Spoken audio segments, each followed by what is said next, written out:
नमस्कार साथियों। तो आज है 18 फरवरी 2026।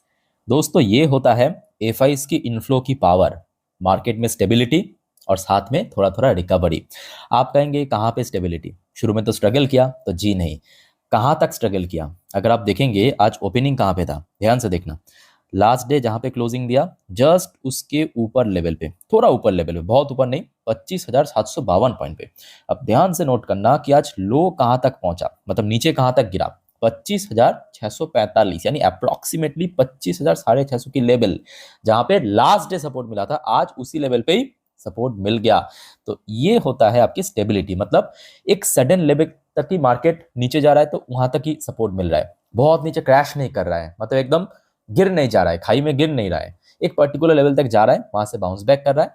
और आप देखिए खास करके फर्स्ट हाफ में तो थोड़ा स्ट्रगल जरूर किया, क्योंकि एकदम से देखिए, जो आपको मैं लास्ट डे भी कह रहा था कि 25,750 को इमीडिएटली क्रॉस करना थोड़ा मुश्किल होगा बिकॉज ऑफ जियोपॉलिटिकल टेंशन।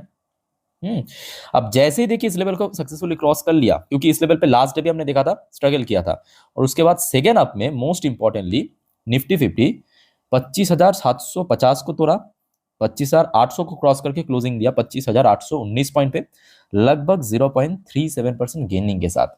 बहुत शानदार मार्केट था आज, सीरियसली कह रहा हूं। बाकी दोस्तों, आप लोगों की पोर्टफोलियो कितना परसेंट गेन या लूज के साथ क्लोजिंग दिया, कमेंट करके बताइए।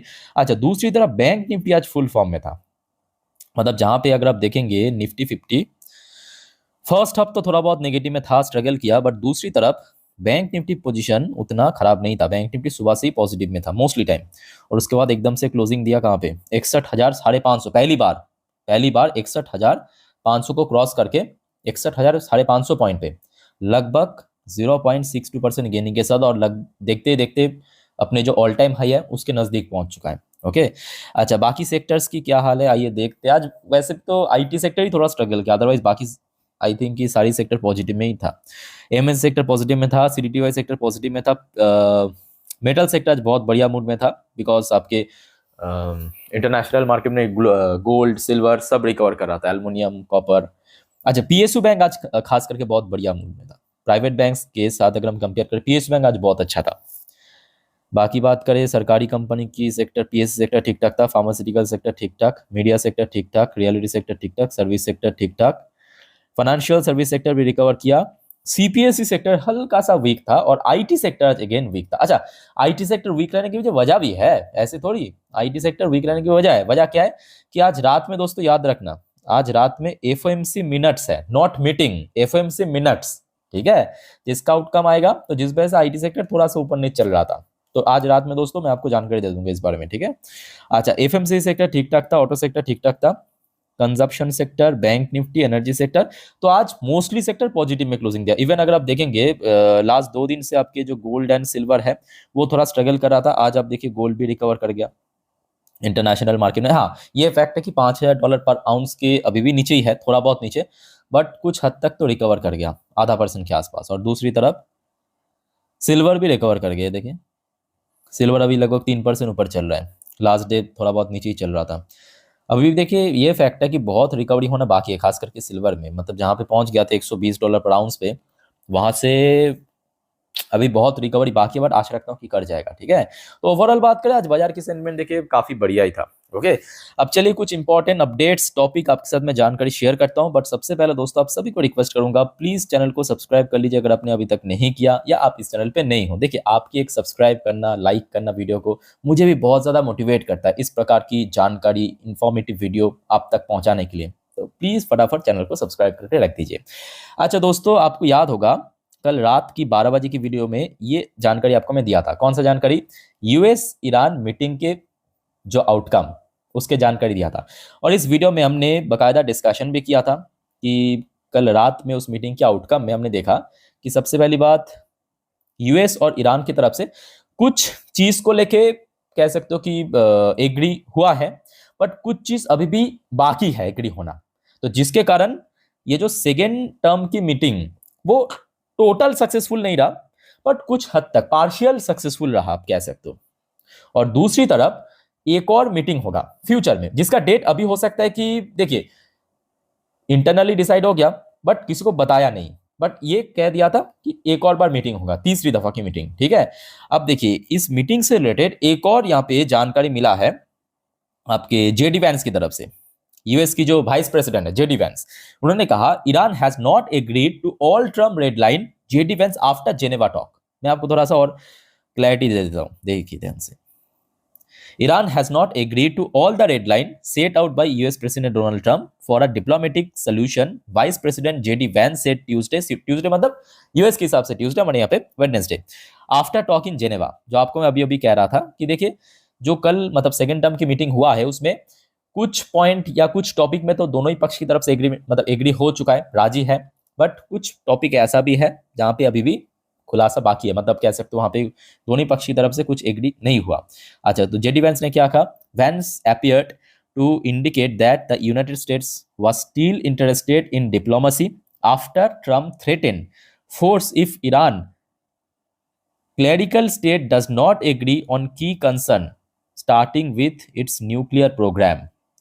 तो जेडी वैंस की तरफ से कह दिया कि अभी भी यूएस डिप्लोमेसी की करने में इंटरेस्टेड है, मतलब अभी भी आप कह सकते हो कि वहां पे कोई मिलिट्री ऑपरेशन नहीं करेगा।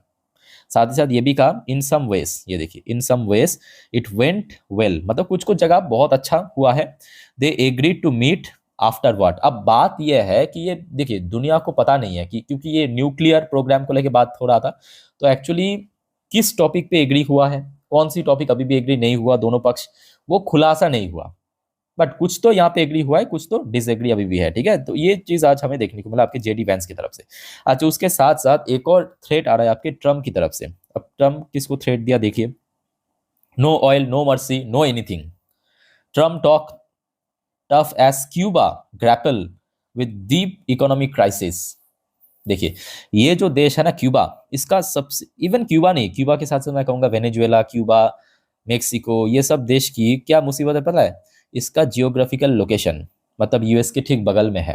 और जिस वजह से देखिए जब आपके बगल में कोई इतने बड़ी इकोनॉमी, वहां से आपको मोस्टली मतलब सामान मिल जाते हैं, चाहे टेक बात करे, एग्रीकल्चरल बात करे, तो ऑयल बात करे मोस्ट इंपॉर्टेंटली, ठीक है, तो उसके ऊपर आप डिपेंडेंट हो जाते हो। तो जिस वजह से आज यहाँ पे क्यूबा, वेनेजुएला का आप देखिए कैसे थ्रेट करा था, प्रेसिडेंट को उठा लिया, कैप्चर कर लिया। अभी वेनेजुएला में इनडायरेक्टली तो यूएस का ही राज है, ठीक। क्यूबा को भी यहाँ पे वैसे ही थ्रेट करा है ट्रम्प कि नो ऑयल, मतलब वहाँ पे तेल नहीं भेजेंगे क्यूबा पे, नो मनी, मतलब कोई फाइनेंशियल सपोर्ट हम नहीं भेजेंगे, नो एनीथिंग, कुछ भी हम नहीं भेजेंगे, कोई प्रोडक्ट। तो वहाँ पे भी कुछ कंडीशन है, वहाँ पे भी फिर से आप कह सकते हो कि एक तरफा जियोपॉलिटिकल टेंशन चल रहा है, बट हाँ ये उतना बड़ा बड़ा मुद्दा नहीं है क्यूबा के साथ, ठीक है। अच्छा, वैसे देखिए यहाँ पे मनी कंट्रोल की तरफ से कुछ फैक्ट मेंशन किया जिस वजह से आज मार्केट एकदम से रिकवर किया। फटाफट फॉर्मली देखेंगे, ठीक है। अच्छा, सबसे पहला की फैक्टर मेंशन की एफआईएस बाइंग, जो आपको मैं एकदम शुरू में स्टार्टिंग किया था कि ये होता है एफआईएस की इनफ्लो की पावर, मार्केट में स्टेबिलिटी जो लास्ट डे में देखने को मिला था। और कहीं ना कहीं देखा जाए, चाहे देखिए दुनिया भर में जितने भी जियोपॉलिटिकल टेंशन रहे या कुछ भी रहे ना, एफआईएस की फ्लो अगर आता गया ना, मार्केट स्टेबल रह गया जाता है। हाँ बीच बीच में करेक्शन होगा, बाजार की नेचर है, ठीक है, बट स्टेबल रह गया, इतना आप कह सकते हो, बहुत ज्यादा क्रैश नहीं होगा। वैल्यू बाइंग दूसरा फैक्टर मेंशन किया, तो मोस्टली जो बड़े कंपनीज है जो गिर गया तो उसमें बाइंग हमें देखने को मिला, खरीदारी देखने को मिला। तीसरा फैक्टर मेंशन किया है यहाँ पे क्रूड ऑयल को लेके, just a minute. Crude oil price tumble, जो कल रात में हमने देखा काफी हद तक लगा कि यूएस और ईरान के बीच थोड़ा बहुत म्यूचुअल हो रहा है, तो क्रूड ऑयल भी थोड़ा बहुत ड्रॉप हो गया था। अच्छा, यहाँ पे नेक्स्ट फैक्टर मेंशन कि इंडिया वीक्स इंडेक्स, जो वॉलेटाइल इंडेक्स में थोड़ा बहुत हमें ड्रॉप देखने को, बैंक निफ्टी में आज बहुत अच्छे थे, तो ये कुछ इंपॉर्टेंट फैक्टर मेंशन किया, ठीक है। अच्छा, भारत की तरफ से देखिए पीयूष गोयल साहब की तरफ से भी एक यहाँ पे कमेंट आया है, स्टेटमेंट आया भारत की इकोनॉमी को लेके। India to be third largest economy by 2027-28, मतलब फाइनेंशियल 28 के लिए इन्होंने प्रेडिक्शन दिया, $35 ट्रिलियन बाई 2047। दोस्तों आपको क्या लगता है कि भारत फाइनेंशियल 28 के भीतर थर्ड लार्जेस्ट इकोनॉमी बन जाएगा? जो भी आपका ओपिनियन इस बारे में कमेंट करके बताइए। लेट्स सी क्या होता है, आशा रखता हूँ कि हो जाएगा, जितना जल्दी होगा उतना ही बढ़िया हम लोगों के लिए, है ना। अच्छा, नेक्स्ट रिपोर्ट आ रहा है आपके पीयूष गोयल साहब की तरफ से ही, India looking to US to diversified oil coal supply. अच्छा, मैं आपको थोड़ा सा बेटर क्लैरिटी दे देता हूँ, इनका जो स्टेटमेंट है, फुल स्टेटमेंट देखिए। The United States can help India diversify its crude oil and cooking coal supplies, commerce minister Piyush Goyal said on 18 February, मतलब आज, adding that country would benefit from reducing its dependence on few countries and the price fluctuation that result from it। और मैं कहूँगा इसमें भारत को भी बहुत benefit मिलेगा। आप कहेंगे कैसे? अभी तक तो हम लोग रशिया से खरीदते थे, तो रशिया से खरीदने से वहाँ पे डिस्काउंट मिलता था, अभी तो डिस्काउंट नहीं मिलेगा, जो एक्चुअल प्राइस चल रहा है मार्केट में उसी पे खरीदना पड़ेगा। तो यहाँ पे आप चकमा खा गए। भारत की एक कंपनी है ओएनजीसी। ओएनजीसी ओएनजीसी की सब्सिडरी है ना, वो वेनेजुला पे ऑलरेडी निवेश करके रखा है, याद रखना। और वहां से सेम रेट में मिलेगा प्राइस, याद रखना। डिस्काउंटेड रेट में ही, जो रेट में मिलता था उसी रेट में मिलेगा, ताकि ऑयल की प्राइस एकदम से स्पाइक ना कर जाए। ये एग्रीमेंट साइन हुआ है, ठीक है। ये बहुत लोगों को शायद पता नहीं है, बट इतना आप जान लीजिए। ओएनजीसी, जिस वजह से आप देखिए ओएनजीसी की शेयर पीछे नहीं हट रहा है, लगातार ऊपर बढ़ रहा है, ठीक है। अच्छा, ये दोस्तों कुछ इंपॉर्टेंट जानकारी था। वैसे अगर हम बात करें आज सुबह से, डॉ जोन्स की फ्यूचर है, नैस्डैक की फ्यूचर तो काफी बढ़िया था। बाय द वे, ये आप लोग आई थिंक कि देख लिया, मैं आपको ऑलरेडी दे चुका हूँ मेरे इंस्टाग्राम स्टोरी में, ठीक है। आप में से कोई अगर इंस्टाग्राम में है, मुझे फॉलो करके रख सकते हो। टाइम टू टाइम मैं आपको वहाँ पे जानकारी दे देता हूँ। सो लिंक आपको नीचे मिल जाएगा। अभी आप देख सकते हो डॉ जोन्स की फ्यूचर पॉजिटिव में चल रहा है, नैस्डैक की फ्यूचर भी पॉजिटिव में चल रहा है। तो आशा रखता हूँ कि आज रात में एक डिसेंट ओपनिंग हो सकता है यूएस मार्केट में, ठीक है। सो इस बारे में आपको मैं आज रात की 10:30 के वीडियो में जानकारी दे दूंगा, तो देखना मत भूलना, ठीक है। अच्छा, याद रखना एफएमसी मिनट्स के भी अपडेट आएगा आज रात में। अच्छा, इंडियन करेंसी की वैल्यूएशन ठीक ठाक है। एफआईएस की फ्लो लास्ट डे भी आया था, आशा रखता हूँ कि आज भी आएगा। आज इसलिए मैं कह रहा हूँ बिकॉज आज बैंक्स में मूवमेंट हुआ। और याद रखना, जितने भी बड़े बैंक्स हैं ना, HDFC bank, ICICI, axis, Kotak, आपके उसमें आपको मोस्टली एफआईएस की होल्डिंग है दिख जाएगा। तो आज बैंक्स मूव किया है, तो मोस्टली चांस है कि आज एफआईएस की इनफ्लो हुआ है। अब देखिए, ये रिपोर्ट अभी पता नहीं है, क्योंकि शाम पे रिपोर्ट आएगा बीएससी एनएससी की तरफ से, ठीक है। ये तो कल की रिपोर्ट है, आते मैं आपको इन्फॉर्म कर दूंगा। अच्छा, अब चलिए थोड़ा सा एशियन पैसिफिक बाजार की क्या हालचाल देख लेते हैं। जैसे कि जापानीज मार्केट आज अच्छी मूड में था, मोस्टली इंडेक्स पॉजिटिव में क्लोजिंग दिया।